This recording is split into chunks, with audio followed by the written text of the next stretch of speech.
Hello everyone, आपके अपने channel Rakesh Sharma method में आप सभी लोगों का स्वागत है।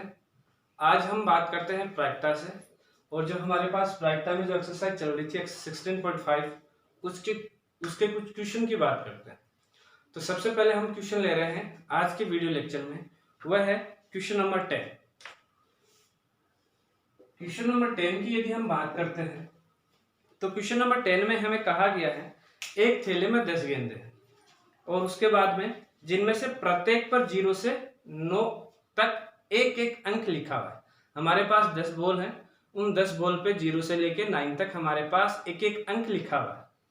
कहा गया है यदि थैले में से 4 गेंद उत्तरोत्तर पुनः वापस रखते हुए, देखो प्रतिस्थापन हो रहा है, इसका मतलब हम उस थैले में जो 4 गेंद निकाल रहे हैं एक एक करके निकाल रहे हैं और जो एक निकाली तो हम उसको वापिस उस थैले में रख रहे हैं। उसके बाद में है कि तो इसकी क्या प्रायिकता है उनमें से किसी भी एक गेंद पर 0 अंक न लिखा हो। तो मैं यहां से 0 अंक लिखे हुए को हम सफलता मान लेते हैं और 0 अंक नहीं लिखे हुए को हम क्या मान लेते हैं, असफलता मान लेते हैं। और उसी सफलता और असफलता से हम इस क्वेश्चन को क्या करते हैं, हल करते हैं। तो देखो कि दिया गया है थैले से बॉल या गेंद निकालते हैं,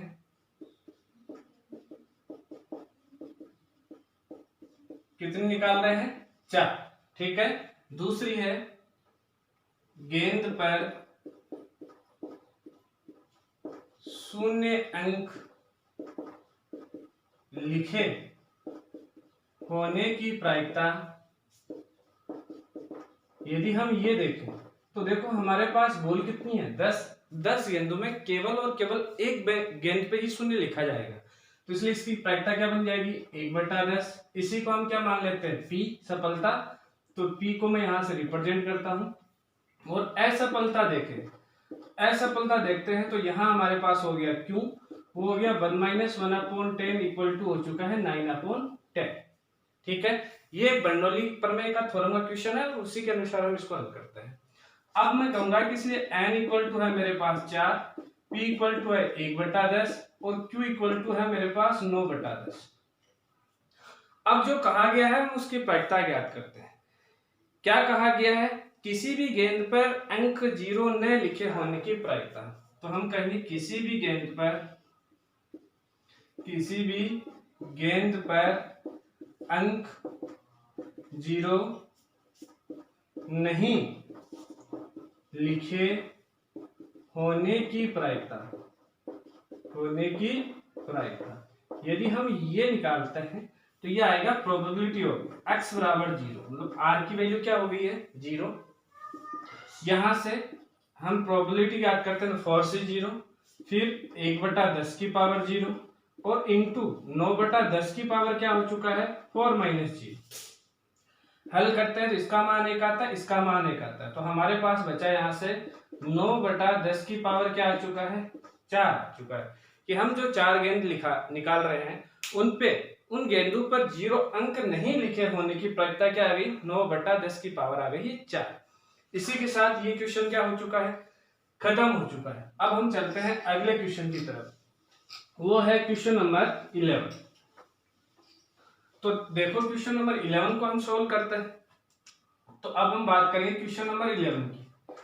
क्वेश्चन नंबर 11 में हमारे पास क्या गिवन है, क्वेश्चन नंबर 11 में हमें कहा गया है 52 ताश के पत्तों को भली भांति फेंटी गई गड्डी में से 5 पत्ते उत्तरोत्तर, कितने पत्ते निकाल रहे हैं, 5 पत्ते निकाल रहे हैं। 5 पत्ते उत्तरोत्तर प्रतिस्थापन सहित। तो एक बार फिर से वो कंडीशन आ गई बर्नौली वाली कि प्रतिस्थापन होता है बर्नौली में, निकाले जाते हैं। इसकी क्या प्रायिकता है कि सभी 5 पत्ते हुक्म के हो, केवल 3 पत्ते हुक्म के हो और एक भी पत्ता हुक्म का नहीं। तो सबसे पहले मैं कहूं कि 52 ताश के पत्तों में हुक्म के पत्ते, अगर हुक्म के पत्ते देखते हैं तो वो हमारे पास होते हैं 30। तो हम कहेंगे कि इसलिए हुक्म के पत्ते होने की प्रायिकता, जिसको हम क्या मान रहे हैं, सफलता मान रहे हैं, जिसको हम P से रिप्रेजेंट करते हैं, ये आगे 13/52 इक्वल टू आ चुका है 1/4। और नहीं होने की प्रायिकता या असफलता से हम डिनोटेट कर सकते हैं। असफलता आ चुकी है क्यू, क्यू इक्वल टू होता है 1 माइनस 1/4 इक्वल टू आ चुका है 3/4। इसलिए अब हम कहेंगे हमारे पास n कितने पत्ते निकाल रहे हैं, 5 पत्ते निकाल रहे हैं, तो n की वैल्यू हो गई 5, p की वैल्यू हो गई 1/4 और q की वैल्यू हो चुकी है हमारे पास 3/4। पहला क्वेश्चन, इसका जो पहला भाग है 11वें क्वेश्चन का, वो देखते हैं। पहले भाग में हमसे पूछा गया सभी 5 पत्ते हुकुम के होने की हमें निकालनी है प्रायिकता। तो सभी 5 पत्ते हुकुम के होने की यदि हम प्रायिकता देखते हैं तो पी एक्स की वैल्यू हमारे पास, या मैं कहूं आर की वैल्यू हमारे पास यहां से क्या हो चुकी है 5, एन की वैल्यू पहले से ही है, तो 5c5 यहां से हो चुका है 1/4 की पावर आ चुका है हमारे पास 5 डॉट 3/4 की पावर हो चुका है 5 - 5। देखो इसकी वैल्यू क्या आएगी 5c5 की 1, 3/4 की पावर 5 - 5 हो गया 0, मतलब 3/4 की पावर आ चुकी है 0, इसकी वैल्यू क्या हो गई 1। यहां से प्रायिकता आ चुकी है 1/4 की पावर कितनी आ गई 5 आ चुकी है। अब हम इसके दूसरे जो भाग है दूसरे भाग को हल करते हैं। यदि हम इसके दूसरे भाग को देखें तो दूसरे भाग में हमसे पूछा गया, क्या पूछा गया दूसरे भाग में, हमसे कहा गया इसी क्वेश्चन 11th क्वेश्चन के दूसरे भाग में केवल 3 पत्ते हुक्म के हों, तो केवल 3 पत्ते हुकुम के होने की प्रायिकता। तो अब हमारे पास r की वैल्यू यहां से कितनी आ जाएगी 3 आ जाएगी, तो प्रोबेबिलिटी ऑफ x बराबर हमारे पास आ चुका है 3, वह इक्वल हो जाएगा किसके 5c3 1/4 की पावर 3 और डॉट 3/4 की पावर हो चुका है 5 - 3। कैलकुलेट करते हैं तो 5c3 1/4 की पावर 3 और डॉट 3/4 की पावर आ चुका है यहां से 2 आ चुका है। ठीक है, अब हम बात करते हैं इसके तीसरे भाग की। यदि हम इसका तीसरा भाग देखें तो तीसरे भाग में देखो हमारे पास यहां से क्या आता है, तीसरे भाग को देखते हैं तो हमारे पास इसी के तीसरे भाग को देखें तो हमसे कहा गया है कि एक भी पत्ता हुक्म का नहीं होने की प्रायिकता ज्ञात करनी है। तो एक भी पत्ता हुक्म का नहीं होने की प्रायिकता, इसका मतलब अब हमारे पास जो r की वैल्यू है वो कितनी आ चुकी है 0, तो प्रोबेबिलिटी ज्ञात करनी है पी एक्स बराबर किसकी 0 की। यहां से देखें तो 5c0 1/4 की पावर 0 और डॉट 3/4 की पावर आ चुका है 5 - 0।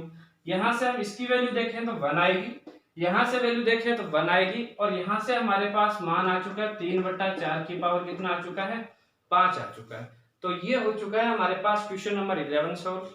उसके तीनों भाग को हमने सॉल्व कर चुके हैं। अब हम बात करते हैं अगले क्वेश्चन की, वह है हमारे पास क्वेश्चन नंबर 12। तो देखो क्वेश्चन नंबर यदि हम 12 की बात करते हैं तो देखिए हमारे पास क्या कहा गया है क्वेश्चन नंबर 12 में। क्वेश्चन नंबर 12 में हमें कहा गया है कि मान लीजिए कि x का एक बंटन b जिसके अंदर दे रखे हैं बंटन में 6 और 1/2 एक द्विपद बंटन है, दर्शाइए कि x बराबर 3 अधिकतम प्रायिकता वाला परिणाम है। हमें एक बंटन दे रखा है द्विपद बंटन, द्विपद बंटन में हमारे पास जो भी डाटा होते हैं वह डाटा हमेशा सबसे पहले वाला 2 डाटा होते हैं, ठीक है 2 भाग होते हैं क्लोज ब्रैकेट में, तो उसमें से जो पहला डाटा होता है वो n को दर्शाता है और दूसरा जो डाटा होता है वो किसको दर्शाता है p को दर्शाता है। तो हम उसी के अनुसार हम लेके चलेंगे। अब कहा गया x बराबर 3 पर हमें अधिकतम परिणाम वाला दर्शाना है, तो हम क्या करेंगे कि जो हमारे पास n की वैल्यू दे रखी है तो हम 0 से लेके n तक का सबका मान ज्ञात कर लेंगे, फिर देखेंगे कि x बराबर 3 पर जो परिमाण आ रहा है हमारे पास प्रायिकता का कि वह सबसे अधिक है या नहीं है। तो यहां से हम बात करेंगे कि दिया गया है, क्या दिया गया है द्विपद बंटन। यदि द्विपद बंटन की बात करें तो हमारे पास द्विपद बंटन क्या है यहाँ से 6 और क्या दे रखा है 1/2, तो हम कहेंगे कि इसलिए n बराबर हो चुका है 6 और दूसरा p की वैल्यू है वो आ चुकी है 1/2। अब और हमें वैल्यू किसकी निकालनी है क्योंकि, तो q इक्वल टू आ चुका है 1 - 1/2 इक्वल टू आ चुका है 1/2।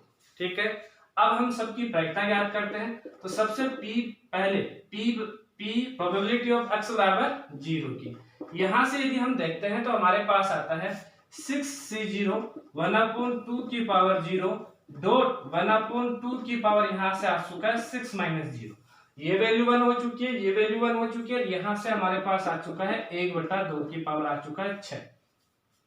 फिर ज्ञात करते हैं p x बराबर 1 के लिए, तो यहां से 6c1 1/2 की पावर 1 डॉट 1/2 की पावर 6 माइनस 1।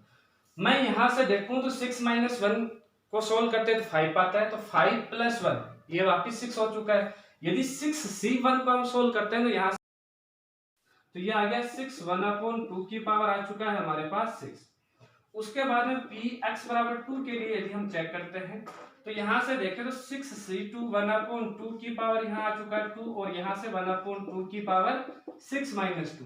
मैं यहां से फिर से देखूं इन दोनों से तो हमारे पास 1/2 की पावर क्या आ चुकी है 6 आएगी। और यदि मैं यहां से 6c2 को हल करता हूं तो यहां से हमारे पास 6c2 की वैल्यू है वो आती है 15, तो 15 इंटू यहां आ चुका है 1/2 की पावर आ चुका है 6। फिर हम ज्ञात करते हैं px बराबर 3 के लिए वैल्यू, x बराबर 3 के लिए वैल्यू ज्ञात करते हैं 6c3 1/2 की पावर 3 और डॉट 1/2 की पावर 6 माइनस हो चुका है 3, यहां से 3 और यहां से 3 ये वापस 6 हो चुका है। 6c3 की वैल्यू निकालते हैं तो ये आता है 20, तो 1/2 की पावर आ चुका है 6, इधर और निकाल लेते हैं।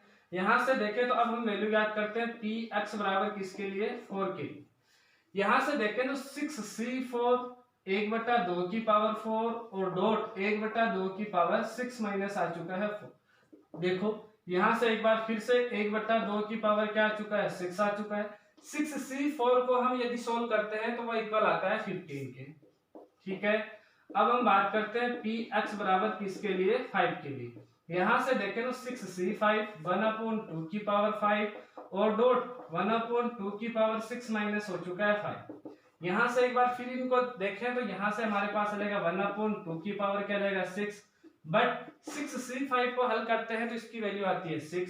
फिर हम करते हैं p प्रोबेबिलिटी ऑफ x बराबर 6 के लिए, यहां से 6c6 1/2 की पावर यहां सॉरी ठीक है 1/2 की पावर 6 और 1/2 की पावर 6 माइनस हो चुका है 6।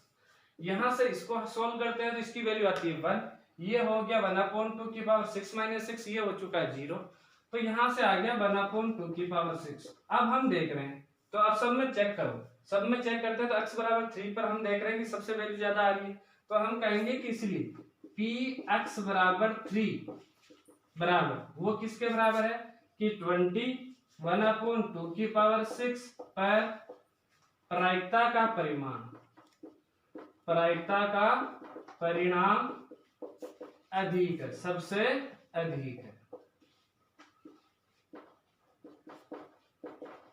तो ये हो चुका है हमारे पास क्वेश्चन नंबर कौन सा हो चुका है 12। अब हम बात करते हैं नेक्स्ट क्वेश्चन की, तो क्वेश्चन नंबर आता है हमारे पास 13, तो क्वेश्चन नंबर 13 को सोल्व करते हैं।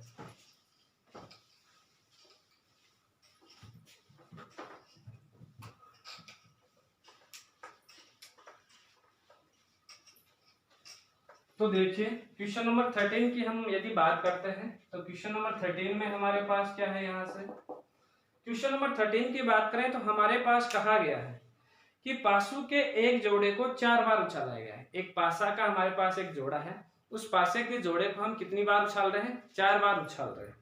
उसके बाद में हमें कहा गया है यदि पासों पर प्राप्त अंकों का द्विक होना एक सफलता मानी जाती है। यदि हम पासे के एक जोड़े को उछाल रहे हैं, उछालने पर यदि हमारे पास द्विक प्राप्त होता है तो हम उसको सफलता मान लेते हैं। तो दो सफलताओं की हमें क्या निकालनी है प्रायिकता। तो देखो यहां से मैं कहूंगा कि दिया गया है कितनी बार उछाल रहे हैं पासे के जोड़े को, हम कहेंगे एक पासे के जोड़े को उछालते हैं। कितनी बार उछालते हैं बताओ, यहां से हमारे पास गिवन है डाटा 4 बार। कितनी बार उछाल रहे हैं 4 बार, ठीक है। मैं कहूंगा कि चूंकि एक पासे के जोड़े को एक बार उछालने पर द्विक आने की प्रायिकता, द्विक आने की प्रायिकता, जिसको क्या माना है, सफलता माना है, तो यहां मैं लिखता हूं P। यदि एक पासे को जोड़े को हम उछालते हैं तो प्रतिदिश समिष्ट होते हैं 6 और 36, प्रतिदिश समिष्ट होते हैं 36, और उसमें जो द्विक आते हैं वो आते हैं हमारे पास 6, तो उसकी प्रायिकता क्या बन जाएगी हमारे पास, यहां से 6/36 इक्वल हो गया 1/6। तो हम कहेंगे कि इसलिए असफलता, असफलता यहां से काउंट करते हैं तो हमारे पास Q इक्वल टू आता है 1 - 1/6 इक्वल टू आ चुका है 5/6। ठीक है, अब हम बात करते हैं हमारे पास कि यहां हमें कहा गया है कि दो सफलताओं की प्रायिकता, तो हम कहेंगे कि इसलिए दो सफलताओं की प्रायिकता, यदि यहां से हम दो सफलताओं की प्रायिकता ज्ञात करते हैं तो वो हो गया कि Px बराबर हमारे पास हो चुका है 2, उसकी वैल्यू देखनी है, और यहां उछाल कितनी बार रहे हैं, 4 बार, तो मैं यहां से ऐसा भी लिख सकता हूं कि n की वैल्यू आ गई 4, p की वैल्यू आ गई 1/6 और q की वैल्यू आ चुकी है 5/6। तो यहां से प्रोबेबिलिटी और x बराबर 2 के लिए ज्ञात करना है, तो हमारे पास हो चुका है 4c2 1/6 की पावर 2 और डॉट 5/6 की पावर हो चुका है यहां से 4 - 2, यहां से हो गया 4c2, यहां से 1/6 की पावर 2 और यहां से आ चुका है 5/6 की पावर आ चुका है 2। तो ये हल हो चुका है हमारे पास क्वेश्चन नंबर 13 का सॉल्यूशन का। इसी के साथ आज के हम इस वीडियो लेक्चर में इतने ही क्वेश्चन करने वाले हैं। नेक्स्ट क्वेश्चन में हम इसकी जो विविध प्रश्नमाला है उसके क्वेश्चन आने वाले हैं हमारे पास, तो हम उन क्वेश्चनों को हल करेंगे। और आप मेरे जो वीडियो आ रहे हैं बच्चों, वो आप ज्यादा से ज्यादा अपने दोस्तों के साथ, अपने जो सहपाठी हैं पुराने हो चाहे नए हो, उन सबके साथ शेयर कीजिए तथा उनको सब्सक्राइबर और लाइक्स के लिए बोलिए। धन्यवाद बच्चों।